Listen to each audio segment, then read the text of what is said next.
Bonsoir à tous.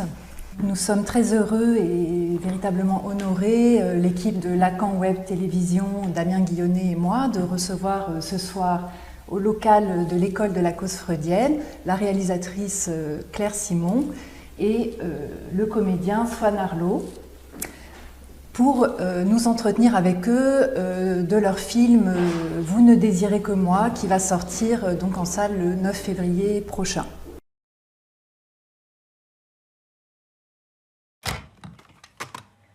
On va faire l'interview que tu m'as demandé. Je sais pas comment l'aborder. Comment aborder le personnage Duras pour moi. Peut-être par ta fascination. Tout de suite, ça a été le texte qui m'a complètement séduit et ça m'est tombé dessus. Et bon, après, évidemment, j'ai écrit très souvent, Mais toujours sans réponse. le seul mot qui revenait, c'est ça. Je vous aime. Puis comme ça, une fois, j'ai reçu une lettre. Elle aussi, d'une certaine façon, vivait cette passion-là. C'est drôle de voir s'amener quelqu'un chez vous comme ça, qui est prêt à tout plaquer, son travail, sa maison. Moi, je voulais lui offrir des fleurs. Et on m'a dit, mais non, c'est mes dinettes, Duras quand même. Ce que j'ai vécu avec Marguerite, c'est une proposition énorme. Une femme, pour la première fois, s'offrait à moi complètement. C'était un amour complètement total. Ça, tu vois, je pense qu'il faut le garder.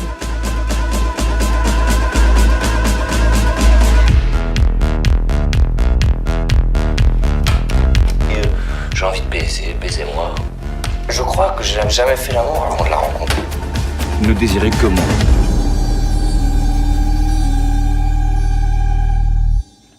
Non, mais c'est extraordinaire.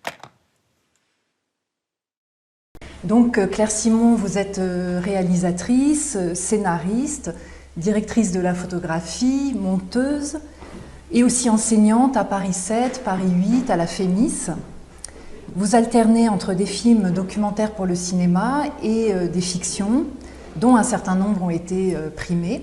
Alors beaucoup de nos collègues ont été marqués par le documentaire Récréation parce qu'on avait eu l'occasion à une journée de l'Institut psychanalytique de l'enfant de voir quelques extraits de ce documentaire qui avait beaucoup plu. Et je ne vais pas être exhaustive, mais je vais citer quelques-uns de vos films. Voilà, côté documentaire, il y a notamment Le bois dont les rêves sont faits, qui est un très joli titre, Le concours. Et puis côté fiction, Les bureaux de Dieu et Gare du Nord. Et puis Swan Arlo, donc vous êtes acteur, maintenant bien connu du public. D'ailleurs, j'ai apporté mon numéro de Télérama parce que vous avez fait la une la semaine dernière voilà, de Télérama, qui vous consacre justement un entretien à l'occasion de la sortie de ce film « Vous ne désirez que moi » où vous jouez le rôle de Yann Andrea, donc dans le film. Alors là non plus je ne vais pas être exhaustive, mais on peut signaler que vous avez eu plusieurs Césars, le César du meilleur espoir masculin pour votre interprétation dans Les Anarchistes. Ouais, je ne l'ai pas eu celui-là. Ah bon? Non. Mais c'est vrai que c'est Wikipédia. Ah oui, ouais, c'est ça, ouais, ils m'en ont mis 3. Je voulais citer ce film, Les Anarchistes, parce qu'il est fait par Elie Wajman, qui est le fils d'un des psychanalystes de notre école, et donc voilà, du coup on connaît son travail. Mais oui, non, mais... Bon, mais vous avez eu quand même 2 autres Césars, donc le mais César... celui-là j'étais nommé, mais je l'ai pas eu. Ouais. Le César du meilleur rôle quand même, du premier rôle pour... Petit paysan. Pour Petit paysan, voilà, d'Hubert Charuel en 2018, et puis un autre César pour votre rôle dans le film incontournable d'Ozon qui est Grâce à Dieu. Voilà. Et on peut dire que vous n'êtes pas moins époustouflant vraiment dans ce... Non mais c'est vrai, vous êtes exceptionnel dans ce film-là. Et voilà. Je te laisse la parole. Oui, donc le film dont nous allons parler ce soir, Vous ne désirez que moi, a été réalisé d'après un livre, Je voudrais parler de Duras, publication d'entretien que Yann Andrea avait eu avec son ami journaliste Michel Monceau à la fin de l'année 82. Donc ça se situe en décembre 82. Et ça se passe dans la maison de campagne de Marguerite Duras, à Naufle-le-Château. Voilà. Cet entretien avait alors été enregistré sur cassette et il n'a été rendu public et publié qu'à titre posthume en 2016, donc assez récemment, et c'était donc 2 ans après la mort de Yann Andrea, et 20 ans après la mort de Marguerite Duras. Et c'est donc Emmanuelle Devos qui joue formidablement le rôle de celle qui écoute, la journaliste donc Michèle Monceau. Alors pour situer rapidement le contexte de ce dialogue, ou on pourrait dire ce quasi-monologue, Yann Andrea donc a alors 30 ans, Marguerite Duras 38 ans de plus. Et cela fait alors 2 ans qu'il vit avec l'écrivaine et il n'a encore jamais parlé à personne de cette relation amoureuse passionnelle, parler de ce qu'il vit avec cette femme impossible, comme il peut la qualifier dans son écrit, cet amour-là, hein, qu'il a écrit donc après la relation avec Duras, où il parle de sa relation avec Duras. C'est donc la première fois qu'il s'exprime, et il y a comme une urgence à le faire. Et en effet, Yann Andrea a appelé Michèle Monceau quelques semaines auparavant, depuis Trouville, en lui disant qu'il allait se suicider. Donc il y a aussi cette dimension-là de la mort qui est présente à ce niveau-là, en tout cas. Oui, alors avant de commencer la conversation et de vous poser quelques questions, et puis on va voir aussi des extraits du film, je voulais rappeler simplement, évoquer les circonstances qui ont permis l'organisation de cette soirée voilà, ce soir. Et ben c'est vrai qu'on s'est dit que disons, la force du propos ainsi que la lucidité de Yann Andrea sur ce qu'il est en train de vivre, le bien-dire qu'il a, l'énonciation qu'il a, qui ont vraiment enfin, qui sont bouleversants. On s'est dit que ça ne pouvait qu'intéresser des collègues psychanalystes voilà, sur différents thèmes et qu'on va aborder ce soir autour de 4 extraits donc, que nous avons sélectionnés. Et donc les thèmes que nous allons aborder, c'est celui de la rencontre amoureuse, celui de la domination, donc sur la thématique de la norme mâle, en effet, c'est un film qui est incroyable. Et puis la thématique de la clinique de la passion amoureuse, on pourrait dire, voilà, pour des psychanalystes, ou l'éthique de la passion amoureuse, enfin ça dépend comment on le prend. Et enfin, voilà, la violence aussi qu'il peut y avoir dans ce lien. Et aussi la dimension de la sexualité, oui, et puis de devenir homme qui se pose aussi pour se sentir homme pour Yann Andrea. Bien. Et je rappelle que aussi les lacaniens ont une sensibilité duracienne du fait que Lacan avait écrit ce texte donc, bien connu qui a été publié dans les autres écrits autour du ravissement. Donc ça s'appelle Hommage à Marguerite Duras, du ravissement de Lolvestein, et qui fait que on a travaillé ces textes-là. On va commencer donc à vous maintenant vous poser des questions. Peut-être d'ailleurs une question un peu plus générale pour commencer. Qu'est-ce qui vous a donc donné l'envie, le désir de faire ce film? Qu'est-ce qui vous a touché dans cet écrit? Ouais, c'est le texte lui-même que j'avais lu au moment de sa parution et que j'ai relu plus tard. Parce qu'une amie m'avait proposé, enfin j'avais une amie metteur en scène de théâtre qui travaillait sur Duras et je lui ai conseillé ce livre et du coup je l'ai relu 2 fois et je trouvais ça extrêmement fort et extrêmement actuel. Voilà. D'abord j'avais toujours espéré qu'un homme parlerait de son amour, quoi. C'est une chose en fait très rare. On peut dire peut-être Stendhal ou je sais pas, mais c'est assez rare en fait. Il y a des poètes, mais voilà. Et là, c'était vraiment cette situation inversée d'une passion. Enfin, il y a toute une courbe de l'histoire d'amour, de la passion que je trouvais très très forte. Et surtout la lucidité de Yann Andrea que j'ai trouvé incroyable, quoi. C'est-à-dire, il est on peut considérer qu'il est dans une position à la fin de faiblesse, etc. Mais à aucun moment il ne se plaint, il examine son acceptation avec une froideur, enfin avec une... Voilà, il se regarde comme ça. Et, oui, il est dans l'analyse, enfin, il y a ouais, quand même une voilà. Un peu analytique, oui. Voilà. avec aussi une très grande honnêteté. Voilà, et je trouvais ça extrêmement fort. Et évidemment, ce texte me faisait penser à ma vie et à la vie d'autres gens. Et je me disais tout le temps, ah voilà, là, il y a quelque chose qui est raconté que je n'ai jamais lu, quoi, en fait. Il y avait des questions, des phrases que j'aurais pu dire, que quelqu'un d'autre aurait pu dire. Et d'ailleurs, c'est ce que tu disais quand tu l'as lu et que tu disais à ta copine, bah, là, voilà, toi c'est Marguerite, non, etc. Voilà. Et je trouvais ça très, très, très intéressant parce qu'au fond, tout ce qui est dit dans ce texte est très rarement abordé, quoi. Voilà, c'est ça qui m'a vraiment convaincue. Après, évidemment, d'un point de vue du cinéma, c'est un peu rock'n'roll de se dire on va faire un truc, c'est un entretien, ça va être hyper ennuyeux de voir des gens qui parlent, etc. Et moi, je ne crois pas, je crois que... Oui, on va vous poser des questions justement sur... Alors, une question pour... Un peu la même question pour Swan Arlo.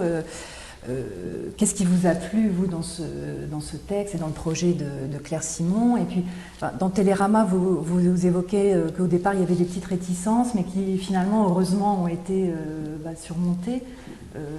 Est-ce que vous pouvez nous dire Oui, non, en fait, les réticences, elles étaient ailleurs. Les réticences, elles étaient vraiment sur Yann Andrea, c'est-à-dire, est-ce que moi, je dois jouer Yann Andrea? Et en fait, ça me faisait peur. J'avais une idée finalement assez lointaine de qui il était et je me sentais très étranger à lui, quoi, physiquement, enfin à tout niveau. Donc j'avais pas envie de faire cette performance-là en fait, que de devoir enfiler le costume pour lui ressembler, quoi. Donc ça, nous on s'est parlé au téléphone et en fait j'ai compris tout de suite qu'on était d'accord. C'est-à-dire que Claire m'a dit non mais moi c'est pas ça qui m'intéresse, c'est le texte. Et c'est vrai que le texte, j'arrive pas à me souvenir maintenant de ce que ça m'a fait la première fois que je l'ai lu, mais en tout cas, c'est exactement ce que Claire disait, quoi. C'est-à-dire que moi, j'ai l'impression que ça parlait partout de mes histoires d'amour, de mon histoire d'amour, à la fois assez mélangée. Donc l'histoire, c'est ça, c'est que moi, j'ai filé le texte à ma copine. Je dis bah tiens, lis, tu vas voir, Marguerite, c'est toi. Et elle a lu. Je sais pas si c'est un compliment. Non, mais elle a lu, elle me dit Marguerite, c'est toi. Voilà. Et donc, voilà, mais en même temps, et on en arrive à cette idée qu'il y a quelque chose d'assez universel dans ce texte, même si là, c'est un peu poussé à l'extrême et qu'on est sur une situation qui est assez extraordinaire, hein, du fait voilà, même de la rencontre. Oui, puis c'est un personnage extraordinaire, Marguerite Duras. Voilà, il y a tout ça, et puis il y a les 6 ans d'écrire des lettres sans réponse, jusqu'à enfin avoir une réponse. Enfin, il y a tout ce qui les amène à se rencontrer, qui est totalement romanesque. Mais ensuite, on est en fait dans un sentiment d'amour très très fort, passionnel, donc avec évidemment un peu de destruction et de choses qui peuvent être très conflictuelles, mais qui dans une moindre mesure, on peut tous vivre en fait. Donc je me suis vraiment senti en fait personnellement concerné, et c'est vrai que oui, la parole d'un homme qui essaye avec autant d'honnêteté, de sincérité, de mettre des mots pour comprendre lui-même ce qui lui arrive. En fait, ce que je trouvais très beau, c'était le chemin de la pensée aussi. C'est-à-dire que lui-même ne sait pas quand il arrive, il ne dit pas bon, je vais dérouler, je vais dérouler tout ce que j'ai à dire. C'est vraiment une tentative de reprise de pouvoir sur lui-même, de récupération de lui-même à travers la parole, et j'ai trouvé ça très fort, très beau. Voilà. Alors, peut-être avant d'entrer dans le vif du sujet, de reprendre ces thématiques qu'Aurélie a évoquées tout à l'heure, quelques mots sur leur rencontre. Vous en parliez juste à l'instant, voir un petit peu comment ça s'est fait, et ça s'est fait en plusieurs étapes. Il y a eu d'abord au commencement la rencontre pour Yann Andrea d'un écrit de Duras, Les Petits Chevaux de Tarquinia. Et donc ça a été, on peut dire, un véritable coup de foudre littéraire pour lui. Ça m'est tombé dessus, dit-il. Et alors, à partir de ce moment-là, il va lire tout Duras, et il va ne lire que Duras, recopier ses phrases, enfin, voilà. Donc là, il y a eu un changement pour lui, il y a vraiment un avant et un après. Duras devient l'écriture même, voilà ce qu'il dit. Donc là, on est en 74, nous sommes en 74. Deuxième temps, en 75, il y a la projection d'India Song, le film de Duras. Il lui pose une question, enfin, ça d'ailleurs on le voit dans le film, hein. Il y a une première rencontre physique, puisqu'il va la voir à la fin, bon. Et il lui demande s'il peut lui écrire, elle accepte, et elle lui donne son adresse à Paris. Et rue Saint-Benoît. Il a quand même dans sa poche le livre qui s'appelle « Détruire, dit-elle ». Oui. Ça s'invente pas, ça. C'est tout C'est- à fait vrai. Voilà, c'était déjà... C'est ça, exactement. Alors quand est-ce qu'on commence? C'est ça. Et elle lui signe. Oui. Elle lui dédicace. aussi. Elle lui dédicace d'Esprit dit-elle. Allez, file. Et donc pendant des années, vous le rappeliez à l'instant, il va lui écrire des lettres d'amour, recopier aussi des morceaux de ses écrits. Bon, donc il lui adresse toutes ces lettres. Et jusqu'en 1980, et alors là, elle lui écrit en lui disant qu'elle pense beaucoup à lui, qu'elle trouve ses lettres magnifiques. Et alors là, il comprend immédiatement qu'il compte pour elle. Il dit comme dans son écrit, enfin dans le dialogue, se sentir aimé a déclenché son amour. Voilà. Et alors là, il décide de l'appeler, et Duras lui propose donc de venir à Trouville, au Roche Noire, à l'hôtel dans lequel elle loge. Et donc ce sera la rencontre avec Marguerite Duras comme femme à ce moment-là. Voilà, peut-être on peut commencer. Oui, c'est ça. Alors, pour introduire, disons, avant le premier extrait, parce que ça demande quand même un peu qu'on a choisi un extrait qui est assez fort pour commencer, donc ça demande un peu d'introduction, je pense. Où en effet, il dit que dans le fond, il était tombé amoureux des textes, hein, de vraiment, enfin, pas tellement du personnage, mais d'abord, c'était médiatisé par les textes. Il était venu à Trouville pour rencontrer un écrivain, une écrivaine, et puis finalement, il rencontre une femme, qui immédiatement, elle va lui demander, disons, elle va avoir des demandes en tant que femme, et donc qui sont sexuées en tant qu'elles sont sexuelles. Et c'est ça qui est vraiment très novateur et très étonnant dans votre film, c'est que par rapport à la doxa, ou disons la rumeur commune autour de ce couple, Yann Andrea, Marguerite Duras, où l'entourage, aussi bien que le public, avait plutôt l'idée qu'il s'agissait d'une relation platonique, eh bien, vous montrez que, enfin, et ça apparaît dans ce texte, hein, de façon très claire, que, en fait, il y avait de la sexualité, c'était un lien... Et c'est étonnant parce que même en faisant un peu des recherches, là, je suis tombée sur des articles, un article par exemple du Figaro qui était sorti au moment du décès de Yann Andrea, donc en 2014. Et là, encore en 2014, le journaliste disait est-ce que c'était une relation platonique? Aucun des deux n'en a jamais parlé. Voilà, donc il y avait, c'est seulement en 2016 avec la sortie de ce texte, et puis là avec votre film, que ça devient quelque chose de... Voilà, alors c'est la première question que j'aurai à vous poser sur cette...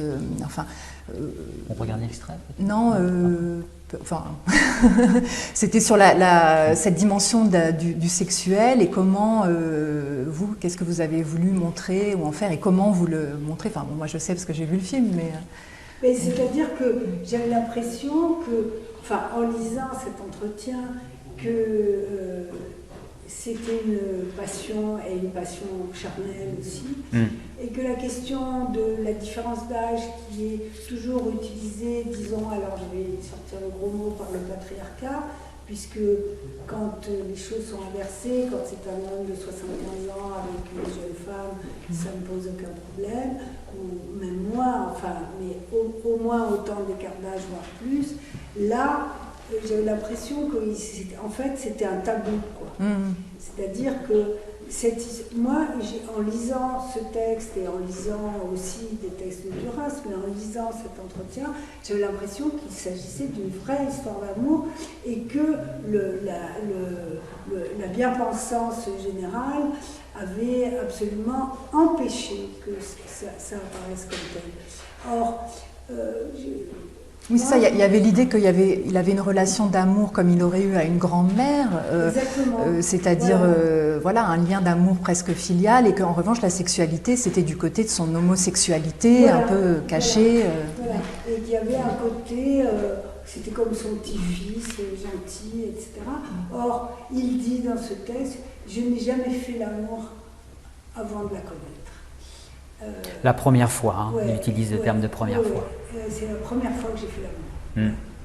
Et puis, au sens où il découvre une jouissance qu'il n'avait pas rencontrée auparavant. Avant. Et évidemment, dans cette inversion de la situation, il est sommé d'être un homme, sommé il dit ce corps qui veut jouir, etc., ce baisez-moi, etc., tout ce qu'elle dit. C'est ce qu'on va voir dans l'extrait là. Voilà. Alors on va peut-être passer l'extrait, alors du coup, comme ça vous allez pouvoir reprendre ensuite. Merci Simon. Alors, le premier extrait, voilà. Bon, voilà le premier extrait. Claire Simon, donc cette dimension de la sexualité qui était occultée dans cette relation, là, elle est évoquée, mais vous avez aussi voulu la représenter d'une certaine façon. Peut-être vous pouvez. C'est-à-dire que je pensais que c'était vraiment important, et donc plus tard dans le film, à travers les rêveries de Michel Manceau, on les voit, ces scènes sexuelles, par des dessins. Voilà. Parce que je pensais que c'était très important de le représenter. Et du coup, c'est Judith Fragy qui a fait les dessins, et on a beaucoup travaillé pour arriver à ce que les dessins racontent à la fois le sexe et l'élan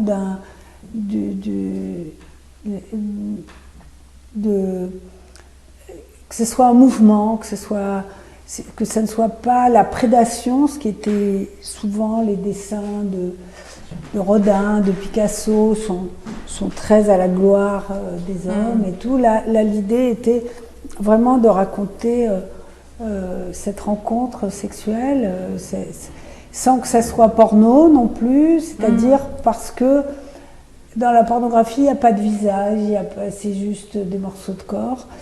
Là, c'était des visages et le corps. Voilà. Oui, c'est des dessins à l'encre, c'est ça? Oui. Voilà, c'était important que ça soit à la fois sexuel et dans le mouvement. Et ça fonctionne très bien. Ouais.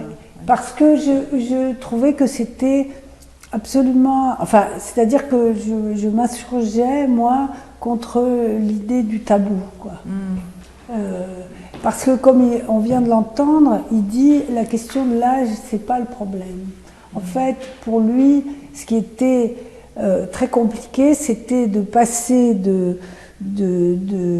d'un admirateur de l'écrivain, d'être en dessous, quoi, et de tout d'un coup être mis dans cette... je voudrais que vous soyez un mec, quoi.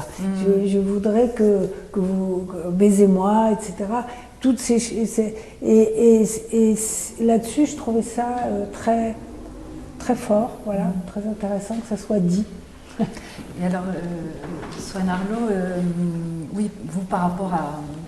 Parce que j'ai lu que vous aviez eu l'occasion en fait de rencontrer quand vous étiez petit Marguerite Duras. Ça c'est quand même une coïncidence voilà, incroyable. Donc vous l'avez rencontrée comme une vieille dame. Oui. Et alors cette dimension du sexuel, comment... parce que le texte est quand même assez cru, assez... Non, en fait, ouais, comment dire ça pour qu'on puisse le comprendre. Non, mais en fait, il y a quand même quelque chose, à un moment qui est complètement évacué. Ça paraît, je pense, étrange de le dire, en fait, mais pour moi, il n'est pas question de Duras. Voilà. Je parle de, voilà, ça commence avec les petits chevaux de Tarquinia, il y a la Malaisie de la mort, il y a India Song, il y a tout ça. Il parle de Duras, etc. Mais moi, en fait, quand j'ai joué, il n'était pas question de Duras.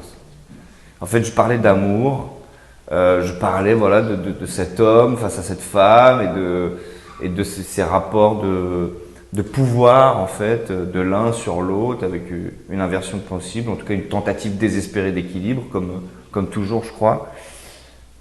Et j'étais débarrassé de ça. Parce que oui, en effet, petit garçon, moi je suis allé dans cette maison, à Naufle, j'ai vu cette femme dans sa cuisine, derrière son piano, enfin voilà, j'en ai des souvenirs, j'en ai des images. Donc pour moi, en fait, c'est pas possible. C'est pas possible. C'est moi, enfant, avec cette vieille dame, c'est pas possible. Donc je peux pas évacuer ça. Je peux pas aller chercher ça dans mon imaginaire, c'est impossible. Mais pour autant, on peut très bien parler d'autres choses, ou en tout cas parler de ce qui nous intéresse, de sexualité, de passion, de mort, en citant le nom de Duras 15 fois dans la phrase, sans pour autant du tout penser à elle, quoi. Aussi étrange que ça puisse paraître, je n'ai pensé à rien. En fait, j'ai pensé à beaucoup de choses avant. Et avant, j'étais toujours là à me dire « Oh non, mais ça, c'est quand même dingue et tout. Elle a dit ça, et puis elle a dit ça, et puis de ta vie, elle a dit ça. Toi, tu pourrais dire ça. » Voilà, vraiment cette espèce de truc où ça fait partie de nos vies. On s'en amuse, on retrouve des choses à soi, on retrouve des choses aux autres et tout. Et donc, c'est tout ce travail avant, toujours, hein, de toute façon, dans le travail de l'acteur. Enfin, quand je dis ça, je parle pour moi. On dirait Yann Andrea. Je parle pour moi, hein, je parle pas pour. Je dis ça pour moi. Le travail de l'acteur, c'est avant. Voilà. Et après, en fait, quand on est là, on se jette comme ça un peu dans la fosse et on fait les choses sans très bien savoir comment on les fait. Et c'est aussi cette position assez inconfortable, un peu dangereuse, accidentelle, qui fait que quelque chose peut exister. Voilà. Mais par contre, il y a tout ce qui a été pensé avant, ce qui a été travaillé avant, qui en fait est arrivé à maturation, a fait son chemin et qui fait que quand une phrase sort, elle ne sort pas non plus au hasard. Voilà. Je sais pas si oui, et puis alors, justement par rapport à cette scène, concernant votre jeu, l'interprétation de Yann Andrea, parce que c'est un moment où il rend compte de cette rencontre avec le désir de l'autre, son propre désir, la question de la jouissance, cette rencontre charnelle qui le bouleverse, qui le transforme, qui le trouble également. Et donc je trouve que dans cet extrait, il y a le fait de se sentir homme, de devenir un homme, mais ça s'accompagne également d'une dimension de peur. Et c'est évoqué, la peur par rapport à ce qu'il éprouve, et puis il évoque la peur des femmes, qui serait finalement quelque chose de partagé chez les hommes.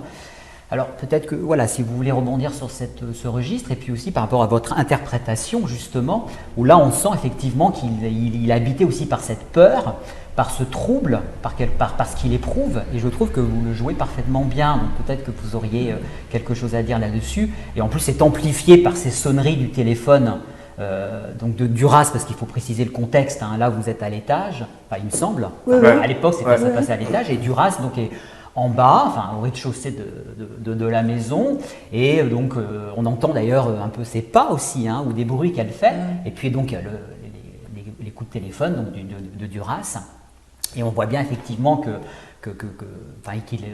est un peu envahi. C'est le téléphone intérieur, voilà. Donc il est envahi un peu par ces sonneries, et d'ailleurs on remarque qu'à chaque fois il raccroche le téléphone, donc il peut encore de nouveau sonner. On voit bien qu'il y a quelque chose aussi un peu qui paraît un peu ambivalent et contradictoire aussi à travers ce geste. Alors si vous pouvez juste revenir sur l'interprétation de Yann Andrea, hein, avec cette fragilité, puis ce trouble qu'il éprouve, et puis aussi peut-être sur cette thématique de la peur des femmes par rapport aux hommes. Je ne sais pas si vous avez des choses à dire par rapport à ça. Je suis pas sûr d'avoir grand-chose à dire. Non, mais bon, l'interprétation, c'est étonnant parce que là, quand je vois l'extrait et tout ça, en fait, ça fait un moment là que j'ai pas vu le film. Quand je vois l'extrait, je suis assez étonné. Enfin voilà, ah oui, tiens, c'est vrai, c'était comme ça. Donc ça, je trouve ça plutôt rassurant parce que c'est que les choses ne se font pas en effet consciemment, dans une maîtrise absolue de ce qu'on est en train de faire. Et aussi, bon, ça on en a parlé plusieurs fois, mais il se trouve qu'on faisait des prises très très très longues. Donc on faisait des prises de 45 minutes. Donc c'est aussi une autre manière d'être à l'épreuve du texte. C'est-à-dire qu'au bout d'un moment quand même, au bout de 45 minutes, comme là on commence cette émission, on est un peu ça va, vous et tout. Et puis en fait au bout d'un quart d'heure, la bouteille sera vide à moitié, etc. On sera beaucoup plus détendu. Donc là, on fait des prises de 45 minutes. Donc au bout de 10 minutes, on n'est plus non plus dans cette idée de il y a une caméra, il y a un micro, il y a je sais pas quoi. On y est. Donc sans très bien savoir comment est-ce qu'on restitue les choses. Mais vraiment, je reviens à cette chose assez simpliste en fait, qui est ce que Claire m'a dit tout de suite. Elle m'a dit, c'est la sincérité. Moi, il n'y a qu'une chose qui m'intéresse, c'est ce texte. Il faut qu'on trouve le moyen d'être le plus sincère pour dire ce texte. Voilà. Et moi, il m'a parlé personnellement de plein de manières différentes. Sur la peur, sur la fragilité. Encore une fois, je disais, j'étais très ému d'entendre la parole d'un homme qui parle de sa fragilité. On est vraiment dans une époque de libération de la parole et tout ça. Et donc, moi, c'est quelque chose qui me fait du bien. Voilà, parce que je suis pas non plus, je fais pas partie des stéréotypes des mecs. Voilà, j'ai pas les attributs qu'il faut pour parler moins et marcher plus. Donc voilà, je m'y retrouve en fait assez facilement. Et après, ce qui en ressort, la fragilité ou l'émotion ou je sais quoi, ça sincèrement c'est pas comment dire, ça c'est une rencontre en fait entre ce que je suis moi, et ça j'ai pas fait exprès, entre ce texte qui raconte ce qu'il raconte et entre Claire qui nous regarde quoi. Et en fait, Claire se serait mise ailleurs, on se serait dit tiens c'est marrant, c'est pas dedans, c'est à côté, il ressent rien. Il y a vraiment cette rencontre quoi entre une personne qui joue et ce qu'elle est profondément, sans le faire exprès, le texte et la manière dont on filme. Parce que ça, on le dit pas assez souvent, mais c'est très important quoi. Il y a vraiment un endroit où c'est juste et un endroit où ça ne l'est plus. Donc, et là, en plus, comme on a ce mouvement, comme on a ce dialogue, comme on est vraiment avec les deux personnages, c'est très très important. L'endroit où est la caméra et comment elle regarde, avec quelle bienveillance, quel amour, quelle tendresse. Mais ce qu'il y a aussi, d'abord il faut dire que donc à l'époque, il y avait, on pouvait avoir 2 combinés de téléphone à 2 étages et il suffisait d'appuyer sur le loquet, et on pouvait se parler alors que la tonalité était déclenchée. Donc c'est ça qu'elle fait, elle fait ça en bas. Et en fait, ces appels sont rigoureusement documentaires, c'est-à-dire qu'ils font partie du texte. Et je trouve que, par exemple, Emmanuelle, à un moment, là, la 3e fois, elle est comme si elle assistait à une scène de ménage, quoi. Elle est hyper mal à l'aise et tout, d'être là, voilà. Et je pense que là, ces coups de fil qui arrivent à ce moment-là dans le texte sont incroyables parce que effectivement, ça produit de la peur et lui, il est obligé de passer au-dessus alors qu'il est en train de dire… De l'agacement aussi, hein, une certaine forme d'agacement. L'agacement et quand même, elle signale qu'elle surveille, quoi, c'est comme si elle était… Sa présence, son omniprésence. C'est ça qui est vraiment génial dans ce moment, c'est que c'est pile au moment où il est en train de dire, c'est quand même… C'était une proposition incroyable, une femme qui s'offre comme ça, de pouvoir dominer totalement quelqu'un dans la jouissance sexuelle. Et paf, là, on sent la présence oppressante, un peu harcelante, enfin, comme la présence de la domination de Marguerite Duras. Enfin, donc ça vient contrebalancer le propos, et puis on sent qu'il est excédé comme ça. Oui, et en même temps, il a tout le temps la force de dire ce qu'il veut dire. Malgré tout, il le dit, c'est pas ça qui le fait taire. Ah bah, il lui raccroche au nez, c'est un peu ça. Mais ça, sur l'interprétation, ça pour le coup, voilà, c'est typiquement… moi j'étais très ennuyé avec ça, moi.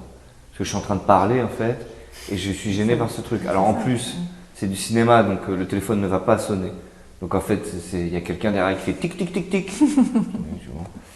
Et en fait, j'étais très gêné par ça. Je veux dire, moi, dans mon jeu, j'étais gêné. Donc en fait, là, il n'y a pas de jeu en réalité. C'était vraiment exaspérant. Il y a un malaise, il y a bon, quand est-ce qu'ils vont arrêter de faire tic tic tic tic tic et que je vais pouvoir continuer quoi.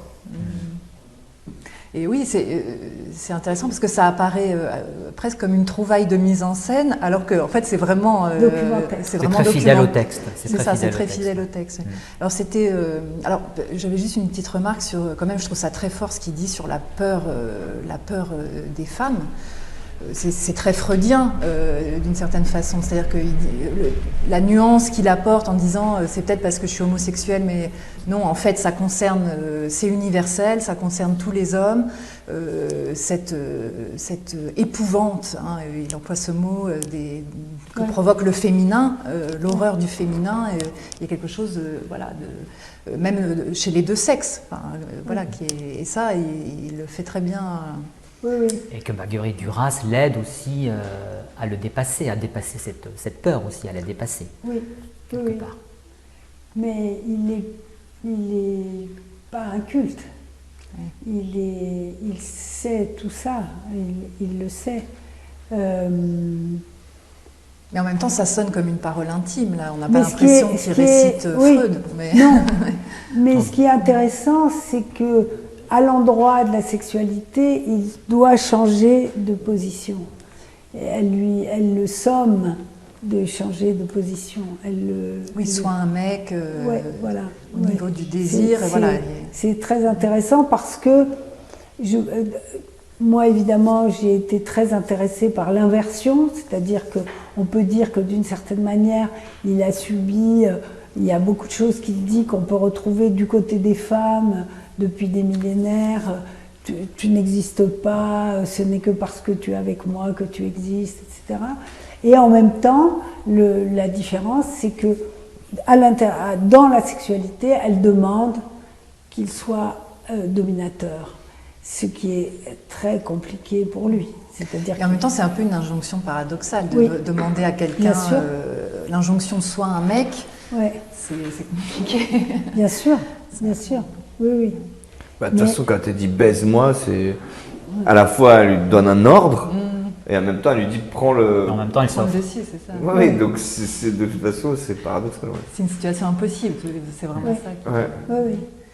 Et alors justement, j'avais une question sur vos trouvailles de mise en scène, en fait, par rapport au fait que c'est un dialogue, même un quasi-monologue, où quand vous avez découvert le texte, vous vous êtes dit, mais ça, c'est vraiment pas du tout pour le cinéma, alors allons-y.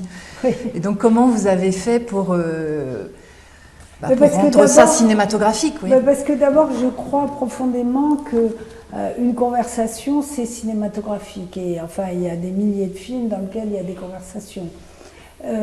Ce que j'avais envie, et pour que ça marche, à mon avis, il faut les deux. Il faut qu'on voit la personne qui écoute beaucoup comme la personne qui parle, parce qu'il faut voir l'effet des paroles sur la personne qui écoute. Et c'est très important parce que du coup, le spectateur est en troisième terme. Et il n'est pas uniquement en train de dévorer la parole qui est dite. Et que du coup, on se dit « Ah ouais, mais comment elle... Ah ouais, qu'est-ce qu'elle a... Ah ouais, elle en pense quoi, là ?» etc.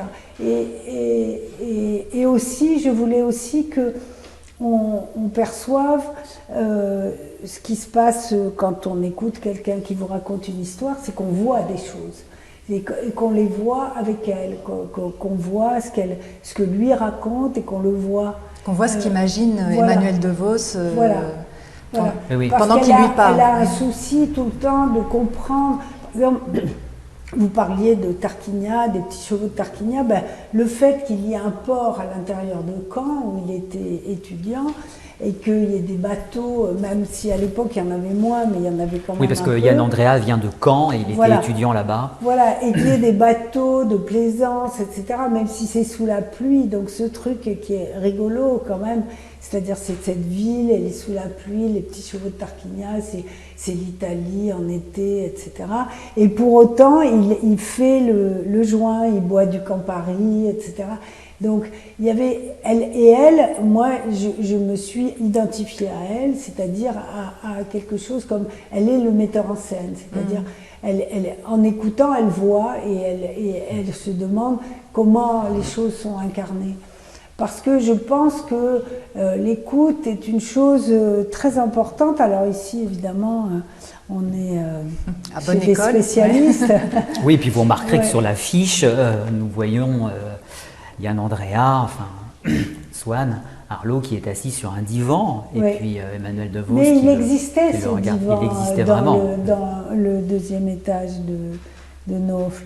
Et moi j'ai toujours pensé que j'ai fait un film sur le planning familial où j'ai enregistré comme si j'étais une stagiaire des entretiens, et je me rendais compte à quel point l'écoute dirigeait la parole, sans rien dire, quoi. C'est-à-dire que c'était très troublant. Par moments, moi j'avais l'impression d'entendre mon histoire dite par quelqu'un d'autre, avec des points d'anecdotiques très, très précis. Et là, je pensais que c'était, même si c'est assez complexe la manière dont elle écoute, mais que c'était très important parce que je pense que sinon il n'aurait pas parlé. Oui, Voilà. mais effectivement, ce qu'il dit dépend de la personne qui l'écoute et puis aussi de ses relances Bien sûr. de la part donc, de Michel Monceau, d'Emmanuel DeVos, pour obtenir une certaine lucidité, enfin une parole vérité même. Et, Oui. et c'est vrai que j'ai noté quelques petites relances qu'elle fait. Il faut que tu y ailles maintenant. Il Ouais. faut que tu dises plus. Il faut que tu développes. Voilà. Et puis aussi, elle lui dit d'aller dans les détails, d'aller en profondeur. Et puis aussi, par rapport à la mise en scène, c'est là que c'est intéressant dans ce rapport entre la parole et l'écoute. Alors c'est vrai que pour nous, c'est très intéressant, effectivement, il y a des résonances psychanalytiques où vous avez fait le choix de faire des plans séquences, donc on passe d'un visage à un autre, sans du chant contre chant, Ouais. sans coupe. Et donc là, effectivement, c'est aussi une mise en scène vraiment au cordeau là, qui permet de bien saisir justement la relation qui s'établit entre les deux et qu'il peut dire ça parce que c'est elle qui écoute et Voilà. qu'elle sait comment l'écouter. Et parce qu'aussi, si on ne coupe pas, le moment devient beaucoup plus réel, beaucoup plus fort, et que il y a une dramatisation simplement du fait du réel. À l'inverse de... Alors je vais un peu dire des choses désagréables, mais par exemple, vous avez dû, en tant que psychanalyste, être assez content en thérapie, puisque ça remet au goût du... Enfin, disons que ça monte la série en thérapie. Mais par exemple, parce que je prends cet exemple parce qu'elle est faite justement à l'inverse, en chant contre chant, et que l'écriture, moi je l'avais vu dans la version américaine, l'écriture est surdramatisée. C'est-à-dire qu'ici, on a affaire à un texte réel qui est mu par l'inconscient, qui est mu par des mouvements d'association d'idées, d'appétit, de parler, etc. Et que donc la logique est celle du désir du personnage. Et ça n'était pas le cas dans Thérapie, parce que on sent qu'ils ont eu peur qu'on s'ennuie, eu peur, voilà, et qu'ils dramatisent beaucoup plus. Après, c'est quand même très intéressant. Mais moi, ce qui m'intéressait, c'était de coller à la logique de l'inconscient. Ce que je fais souvent, enfin ce qui me frappe quand je tourne des films documentaires aussi, c'est que toujours les gens, en fait, écrivent des choses dans leurs paroles, quoi. Et c'est la logique de leur pensée qui nous emmène parfois dans des endroits absolument incroyables.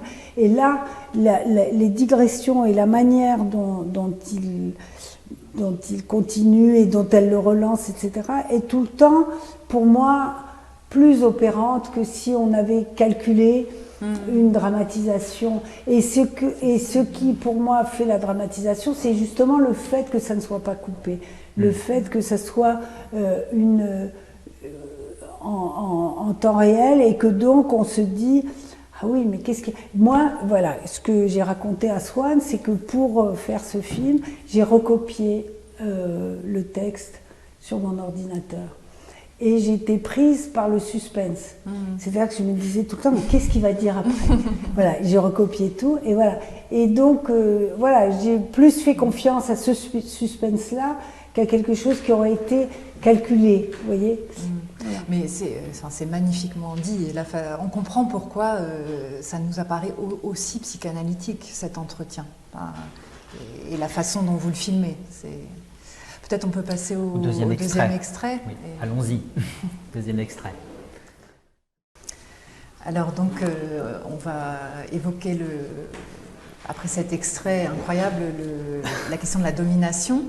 Donc Yann Andrea, voilà, dans cet entretien, raconte à quel point il a eu affaire à une domination vraiment totalitaire de la part de Marguerite Duras. Donc c'est elle qui décidait de tout, aussi bien... Alors il y a cette phrase incroyable, je vais vous décréer pour vous recréer, pour vous créer. Pour vous créer.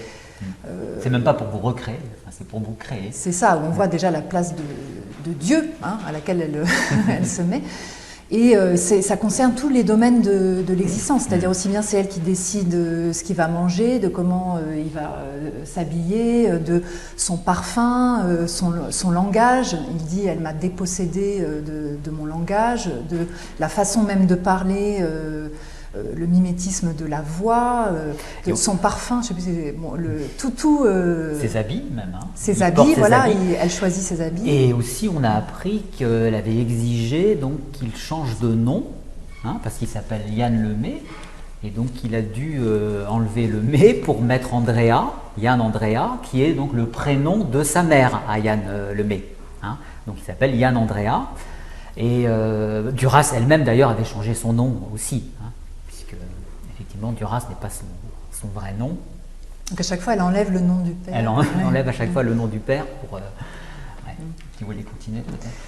Et donc voilà, elle prend cette position de maître, vraiment, de ce rôle de maître. Là, on voit à quel point c'est elle, la norme mâle, par rapport à notre thème, c'est elle qui incarne la norme mâle à ce niveau-là.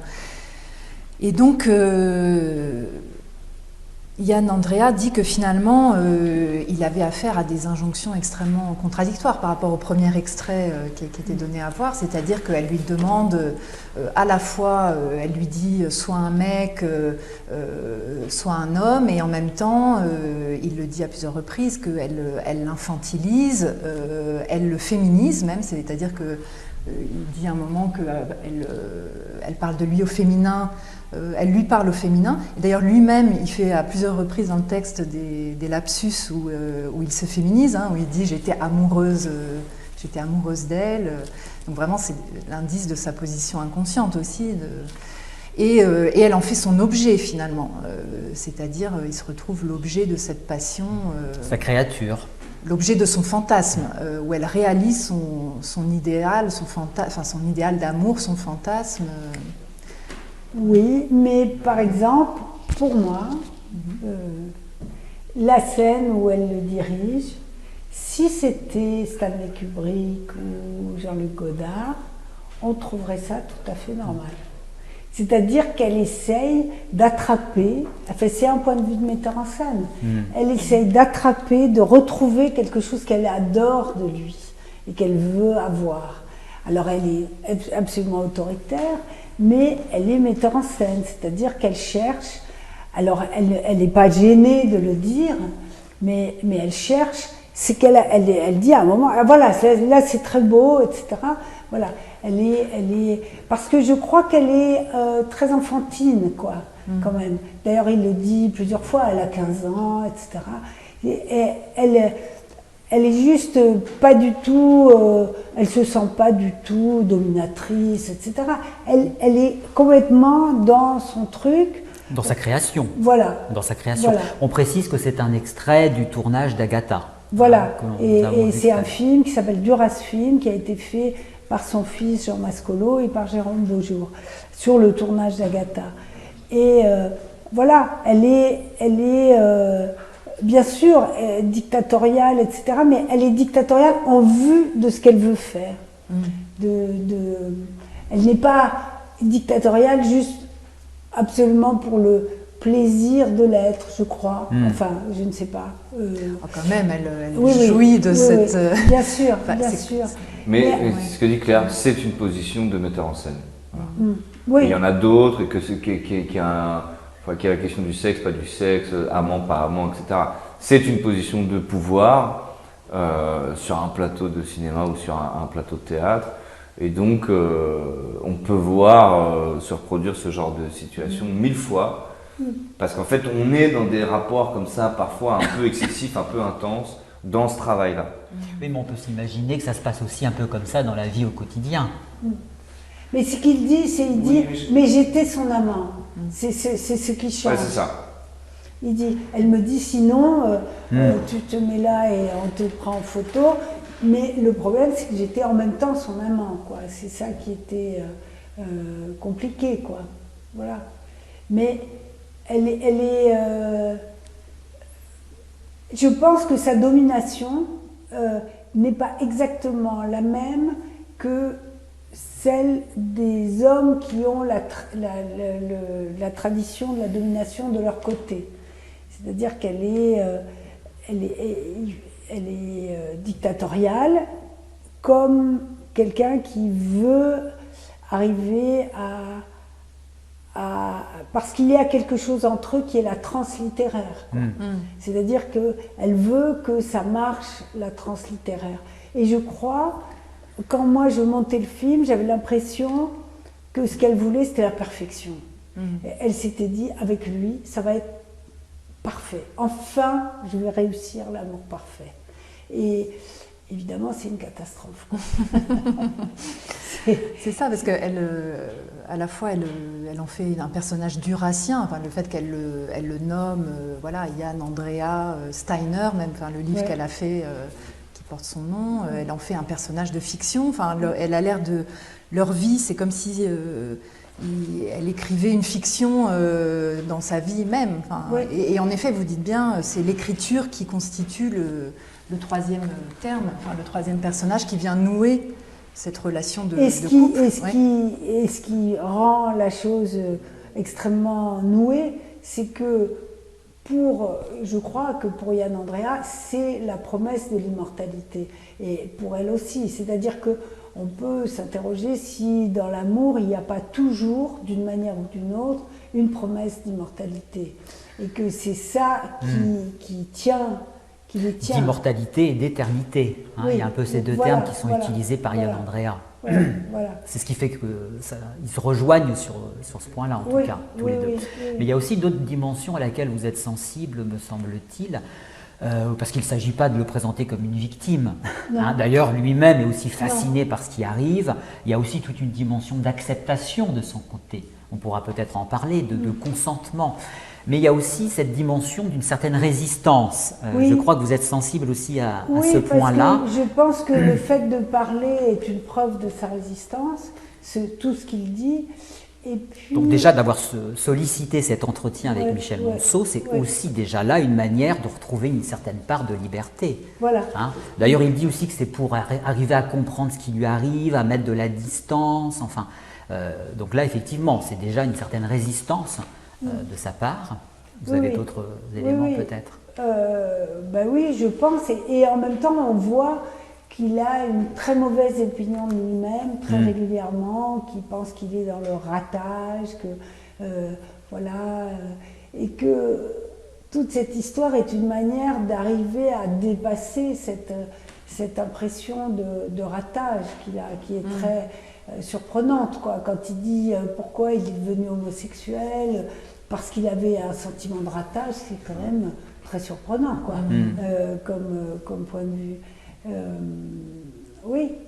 Oui, et puis il se remet en cause aussi. À un moment, il parle, pas dans cet extrait, mais dans un autre, qu'il est dans une sorte de retenue, qu'il essaye de se préserver, enfin, qu'elle n'arrive pas encore à l'amener vraiment jusqu'au bout du bout. Et en parlant de Duras, d'ailleurs, c'est très joli, il dit comme ça que son mot-clé, c'est « encore, encore ».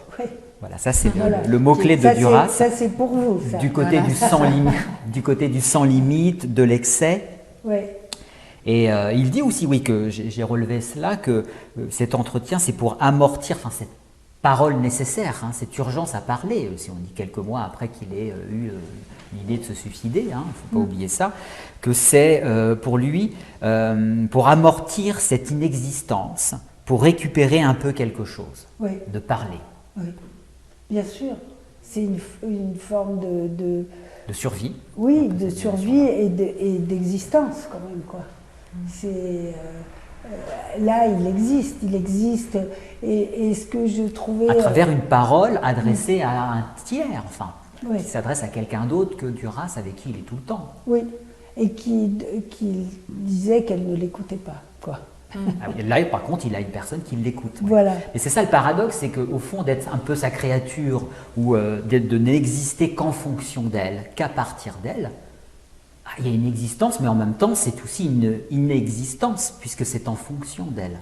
Oui. C'est aussi là un paradoxe. Et il dit, c'est très confortable. Je veux dire ça aussi. Et en même temps, il dit que c'est insupportable. Il dit aussi que c'est insupportable. Oui, mais il dit, je cède, et il ne faut pas se raconter d'histoire, c'est très confortable. Donc c'est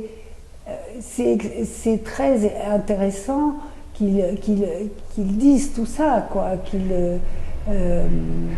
ait cette... parce que c'est vrai, ça devait être pour lui plus confortable que de résister devant elle, quoi. C'était parce qu'il y avait l'immortalité d'un côté, la résistance... Voilà, il est tout le temps en train de calculer quelque chose de cet ordre-là. Mais c'est important de relever aussi ces petites marques de résistance, et notamment concernant le désir homosexuel, sur quoi il ne cède pas, hein, sur quoi elle n'a pas prise. Donc là aussi, il y a une certaine marque, une forme de résistance de sa part. Bien sûr. Une certaine liberté qu'il conserve. Oui. Parce que le titre du film est très bien choisi. Vous ne désirez que moi. C'est vraiment... elle voudrait qu'il ne désire rien d'autre en dehors d'elle. Bien sûr. Mais qui ne désire pas ça? Il y a différentes façons d'aimer quand même. Oui, bien sûr, mais enfin, tout le monde a pensé ça une fois quand même, au moins. C'est-à-dire qu'il justifie... Enfin, tout est justifié au nom de l'amour. Bien sûr. C'est-à-dire de même la passion, les aspects les plus insupportables, c'est... au nom de l'amour, ça... Bien sûr. Mais ce que je trouve très beau dans ce qu'il dit à la fin de cet extrait, qui me revient toujours, c'est quand il dit « qu'est-ce que c'est que moi ?» quoi. C'est-à-dire cette question qu'on se pose quand on est très amoureux et que tout d'un coup on se dit « ah non, mais je n'existe pas en fait, je suis juste de l'amour pour l'autre ». Et voilà, et lui il avait la liberté de le dire quand même, quoi. C'est très précis, enfin je trouve ça hyper précis. Et même cette expression qu'il emploie, elle me demandait de céder sur tous mes désirs. Enfin, pour nous, lacanien, ça sonne avec Lacan qui disait que la seule chose dont on puisse être coupable, c'est de céder sur son désir. Là, vraiment, elle veut atteindre ce qu'il y a de plus intime chez quelqu'un, c'est-à-dire son désir, enfin, ce qu'il y a de plus propre normalement. Oui, bien sûr. Parce qu'elle veut l'impossible. Elle veut que ce soit parfait au point de l'impossible. Vraiment, quoi. Enfin, moi, j'ai le sentiment. Et je pense que lui aussi. C'est-à-dire que tous les deux, ils veulent la perfection. C'est une catastrophe. Oui, ils veulent faire exister le rapport sexuel, que Lacan dit que ça n'existe pas, mais là, on voit que c'est une relation où... Et de l'écrire. Où ils veulent l'écrire. L'écrire, on peut le dire là, pour le coup. Puisqu'on passe par l'écriture. Peut-être on peut passer au troisième extrait. Allons-y. Alors ce troisième extrait constitue vraiment une perle pour nous psychanalystes, et pour les autres aussi, mais parce que Yann Andreas s'y montre extrêmement lucide sur la fonction que Marguerite Duras, que cette femme occupe pour lui. Alors là, il a cette expression en disant qu'elle était une super garantie. Il dit aussi que c'était une espèce de référence absolue, voilà, que c'était elle qui était vraiment la garante de la fonction de la vérité, qui départageait le bien et le mal. Enfin, on pourrait dire, enfin, en termes lacaniens, elle occupait vraiment cette fonction de grand autre, hein, d'autre avec un grand A. Elle a le langage. Pour lui, voilà. Oui, elle a le langage aussi, il dit ça. Et aussi, il dit très clairement qu'il ressent chez lui une fragilité, enfin que ça vient combler une fonction défaillante, quelque chose qu'il ressent comme un manque, comme il dit il n'avait pas de point d'ancrage. Il parle de déboussolage, donc une forme d'inconsistance aussi, qu'il n'était pas capable par lui-même de décider de la vérité, d'aucune vérité ni philosophique, ni même d'ordre sexuel, suis-je hétéro, suis-je homo, enfin voilà, et que cette femme vient remplir même ce qu'on pourrait aussi appeler une fonction paternelle, enfin, au sens psychanalytique de point d'appui fondamental dans la vie, de repères, voilà, et même plus que ça, plus que repère symbolique, une fonction vitale, parce qu'il parle vraiment aussi d'une sorte de défaillance au niveau d'un sentiment intime de la vie. Hein. Il dit je n'avais le sentiment de n'être presque pas en vie, d'être capable de rien, et où il va comme s'il se branchait sur elle pour puiser de la vitalité. Un peu de vivant. Qu'est-ce que vous en pensez? Il faut que je dise quelque chose là-dessus. Non, mais Claire, tu as envie de dire quelque chose, toi? J'adore quand il dit qu'elle lui dit qu'il ment tout le temps et qu'il ne peut pas répondre à ça. Mais là, c'est une description. Il ne peut pas prouver qu'il ne ment pas. Voilà, il ne peut pas prouver qu'il ne ment pas. Mais c'est une description d'une emprise dont on a vu quand même, enfin je veux dire, dans tous les féminicides, il y a exactement cette histoire-là. C'est-à-dire, c'est quand même quelqu'un qui est... ce qui est évidemment terrible, c'est le consentement de la personne qui est soumise, quoi. C'est-à-dire le fait que lui, il pense qu'elle est la vérité, que c'est plus confortable comme ça, que c'est elle qui... Oui, mais en même temps, justement, comme il dit que ça répond chez lui à une fragilité, il a une tendance suicidaire depuis tout jeune, que d'ailleurs il a fait plusieurs tentatives de suicide, et qu'elle vient quand même le tenir. Enfin, peut-être que sans elle, il aurait... Combler ce manque, quoi. Il n'aurait peut-être pas vécu aussi longtemps si elle n'avait pas été là. Enfin, bien sûr, oui. Et d'ailleurs, c'est intéressant, Emmanuel De Vos, enfin Michel Monceau, qui le reprend à un moment et qui lui dit « Mais si tu le supportes, c'est que tu y trouves du désir. » Bien sûr. Donc je trouve c'est intéressant parce que, voilà, elle amène aussi à l'interroger sur sa part, et la part qu'il y prend. Et lui-même, à plusieurs reprises d'ailleurs, hein, il évoque ce champ, on va dire, de la responsabilité, que finalement il y trouve aussi un bénéfice, quoi, bien sûr. À cette relation. Évidemment. Ça, c'est une dimension aussi qui... Et d'ailleurs, après sa mort, il va s'effondrer. Enfin, il y a quand même une forme d'effondrement après la mort de Marguerite Duras qui montre en négatif la fonction qu'elle occupait pour lui, puisque quand elle disparaît, il tombe en dépression et puis finalement il va mourir combien de temps après elle quand même. Presque 20 ans après. Il tient avec l'écriture, le fait d'écrire des livres sur elle pendant quelques années, donc où il continue à s'adresser, même quand elle est morte et qu'il n'y a plus de corps. Quand il dit la nobody, quand même, elle, comme lieu d'adresse, elle reste là, puisqu'il lui écrit des lettres d'amour, ce qui deviendra le livre, cet amour-là. Donc elle reste comme fonction, mais quand même, il meurt jeune. Oui, bien sûr, oui. Ah, il a quand même vécu longtemps. Après. Mais après, le truc du plaisir qu'il y prend, puisqu'il reste là, etc. Enfin, au-delà même d'un plaisir, c'est quelque chose même de vital pour lui, mais qu'il reconnaît Oui, voilà, cette ça. part de nécessaire. Mais en fait, je trouve que c'est complexe parce que c'est un peu. C'est à la fois dangereux de dire ça parce que c'est aussi dire que les victimes sont responsables aussi de ce qui leur arrive. Parce qu'il n'est pas que victime. Non, mais je veux dire, si on élargit un peu le spectre, je veux dire, il y a toujours. Voilà, les gens restent dans toutes les histoires, même de féminicides, etc. Elles C'est restent, ça, voilà. c'est Et ça, donc le il truc. y a ce truc qui est assez troublant et à mon avis très complexe. Et donc c'est difficile de dire simplement il y trouvait son compte. Mais ce qui est vrai, si on le ramène à une chose plus personnelle, plus universelle, ce qui est vrai, il me semble, hein, c'est que dans toute histoire d'amour, il y a un endroit d'admiration, de fascination pour l'autre. Et que ça, c'est rassurant, surtout si on est éventuellement d'une personnalité peut-être légèrement effacée ou légèrement timide ou quoi, et que là, en plus, bon, il se retrouve avec un monument de la littérature. Mais donc, évidemment que c'est plus facile de s'en remettre à cette vérité-là, puisque de toute façon, elle sera évidemment toujours au-dessus. Puisqu'elle aura, en effet, elle dispose du langage, donc elle aura les arguments, elle aura la rhétorique, qui fera que de toute façon, même si au départ il n'était pas d'accord, elle finira par avoir raison et il dit oui, évidemment. Et ça, moi, je le pense aussi. Et donc, mais ça, voilà, si on le ramène à une chose beaucoup plus simpliste, je pense qu'on peut tous vivre ça dans nos histoires d'amour. Ou en tout cas, moi, c'est quelque chose que je connais, par exemple. De me dire à un moment, bah oui, et ça nous donne une raison de continuer à vivre.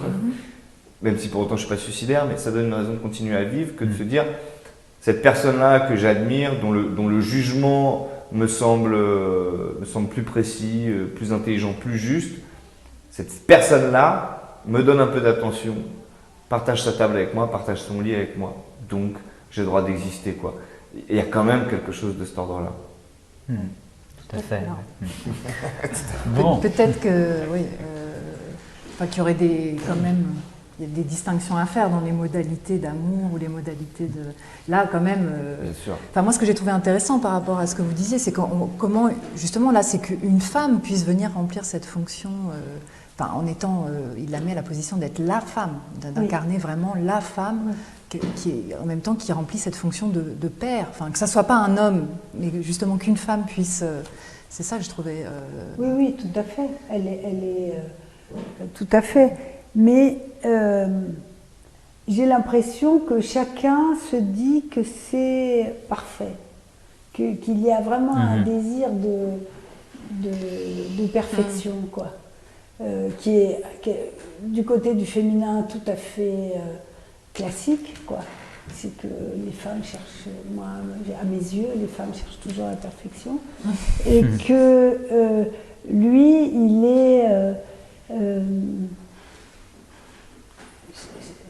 il est quand même satisfait de ça quelque part, quoi, d'être l'objet de son désir à elle, quoi. Ça le rassure énormément, quoi. Mais ça, il peut en dire quelque chose aussi. C'est ça que je trouvais intéressant, de le remarquer, de le reconnaître et de pouvoir le dire aussi. Oui, ça. oui, c'est ça la tension dans laquelle il est, c'est qu'à la fois elle le fait exister, elle lui donne un nom, il trouve son existence, mais en même temps, dans cette position d'objet qu'il a, ça le fait inexister. C'est-à-dire plus elle est totale, complète, c'est l'autre totale, pleine, qui existe 10 fois plus que les autres, il dit. Et lui, du coup, il se retrouve... voilà, c'est le double zéro, elle l'insultait comme ça, il se retrouve vraiment dans la position d'objet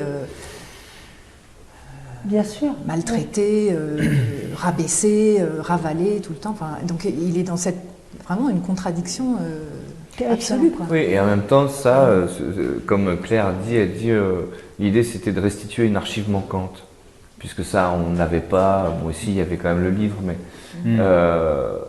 c'est-à-dire que quand même, quand on est témoin de ça, de cette discussion-là qu'on voit dans ce film, c'est que c'est lui qui a le pouvoir. Mais je veux dire, évidemment, ce qu'il raconte, ce n'est pas lui qui l'a. Sauf que comme c'est lui qui prend la parole et qui d'un coup, il dit « je récupère le langage et maintenant c'est moi qui parle », donc tout ce qu'il raconte, c'est exactement ce que vous dites. Mais en fait, le fait qu'il le raconte comme ça, avec autant de force, ça nous donne aussi l'inverse. C'est-à-dire qu'on dit là, il reprend absolument le pouvoir, quoi. Et là, c'est lui au qui a moins les sur mots. lui-même. Là, Et c'est lui qui a les mots. À ce moment-là. C'est ça. Et en Oui, même tout à temps, fait. ce qui est troublant, c'est que parfois, évidemment, si on connaît très très bien Duras, on peut voir quand même entre les lignes qu'il y a déjà une forme de mimétisme qui s'installe et qu'il y a déjà une volonté de parler comme elle, ou en tout cas de... Ou même le fait qu'il a l'impression, le fait même de parler à quelqu'un d'autre, il a l'impression de la trahir. À un moment, Ouais. il Ah dit, bah ouais, il est sans arrêt dans la trahison. il dit, je culpabilise, là, Ouais. le fait même de déployer une parole propre, Oui. de parler un peu, de se raconter un peu. Oui, oui, d'abîmer tout de suite. l'amour. Où il Tout ne de ment suite, pas, il- pour le coup. C'est une parole où il ne ment pas. On parlait tout à l'heure du mensonge. Alors peut-être qu'on peut passer au dernier extrait. Toujours dans la rubrique de la passion mortelle, dans ce qu'elle a de comblante, mais aussi d'insupportable, voire d'inhumaine, avec donc la dimension de la souffrance. Hein, c'est peut-être une dimension qu'on n'a pas encore évoquée. Et donc on va voir que ça peut provoquer chez lui aussi, peut-être en réaction, des sentiments de violence, d'envie de la tuer. Bon, extrait. Bon, donc là aussi c'est très très intéressant. On voit que dans cette passion mortelle, l'amène à se confronter, Yann Andrea, à une certaine part en lui, une part sombre, avec cette envie de la tuer, avec une dimension de haine qui est indissociable de l'amour. Enfin, c'est un peu l'envers et l'endroit d'un même processus. Et je repensais à cette phrase de Lacan dans le séminaire, un de ses séminaires, le séminaire 11, où il dit « J'aime en toi quelque chose de plus que toi, donc je te mutile ». Et je trouve que là, c'est très intéressant de voir comment lui-même peut aussi peut-être rencontrer une certaine part d'inhumanité en lui, hein, à travers cet appel à la violence, cette envie de la tuer. Je ne sais pas si vous voulez rebondir là-dessus. Donc là, on voit les dessins, Oui. les magnifiques dessins là, qui De aussi- Judith Fragy, Oui. où là Où c'est... elle continue à voir ce qu'elle a vu la nuit, Michel Mansour, et qu'elle se représente tout d'un coup, voilà, les moments de violence. et de sexualité. Ouais. Oui, voilà. Oui, parce que ça apparaît à deux reprises dans le film. Hein. Dans un premier temps, ce sont des scènes érotiques, on en a parlé tout à l'heure. Et à ce moment donc, du film, ce sont plutôt des scènes de violence Oui. qu'elle se Oui, oui. représente. Oui. Voilà, mais moi j'ai l'impression tout le temps que le film, que cet entretien, c'est une courbe comme ça, qui va d'un point à un autre, et où là on arrive à cette idée qui est là au début, quand il parle d'une liaison où ce sont des morts, quand il parle de la question de la passion qui a à voir avec la mort, etc. Et que tout le temps, tous deux s'approchent de la question de la mort. Alors, on peut penser que pour Marguerite Duras, il y avait, c'est la théorie de certaines personnes qui étaient très, très savantes sur l'œuvre de Duras, qu'il y a quelque chose où elle projette son frère mort, quoi. Son frère qu'elle aimait tant, et que, en tout cas, il y a quelque chose qui devient complètement paradoxal, fou, et qui fait que lui, quand même, finit par résister, quoi, et qu'il impose son homosexualité, qu'il impose son refus d'honorer le fait il dit tout le temps, elle pensait que j'étais tellement qu'il fallait que je sois extraordinaire et je n'y arrivais pas.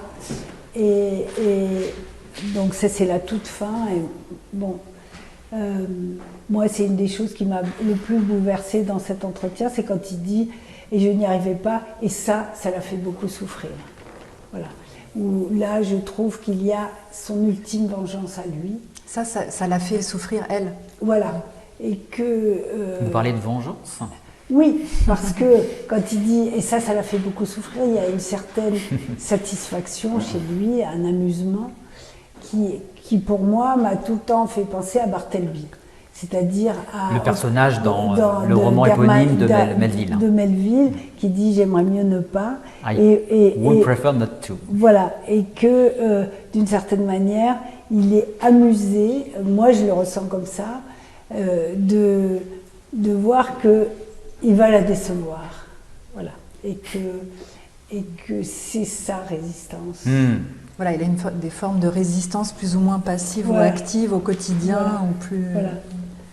Et puis c'est dont tu parlais, de cette volonté de perfection, chez l'un comme chez l'autre.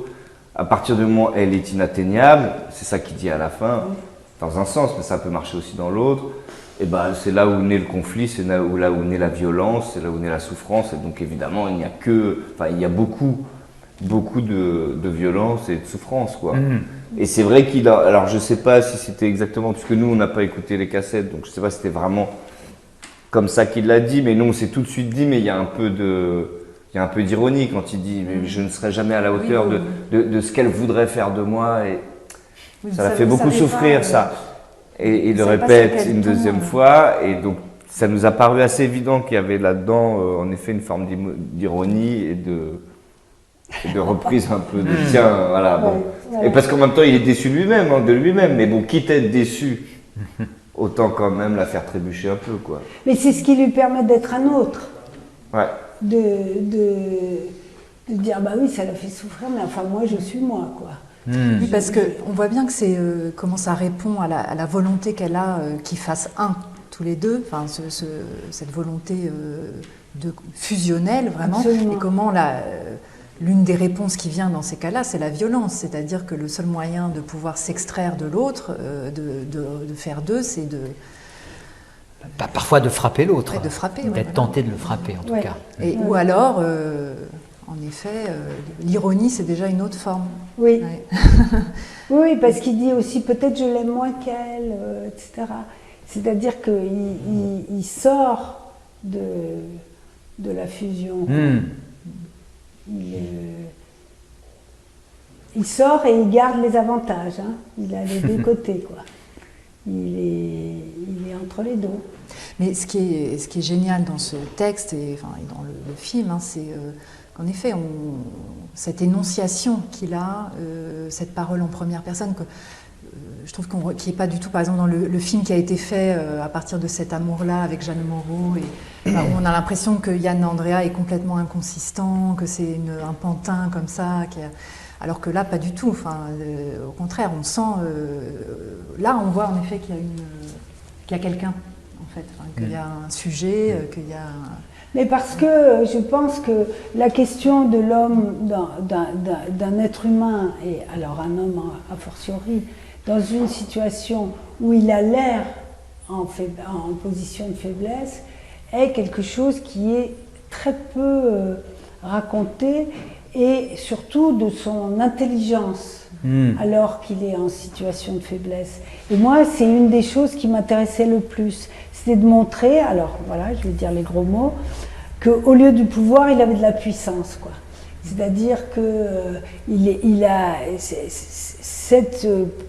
en position de faiblesse, on peut être en puissance. On n'a pas le pouvoir, mais il y a de la puissance de pensée, de la puissance de résistance et tout. Et pour moi, c'était une chose extrêmement importante d'arriver à montrer ça. Enfin, je trouvais que le texte le disait, et c'est ça qui une des choses qui m'a le plus motivée. C'est parce que je pense que politiquement, que humainement, c'est très important de dire ça, quoi. Qu'on peut être en dessous de tout et avoir une immense puissance.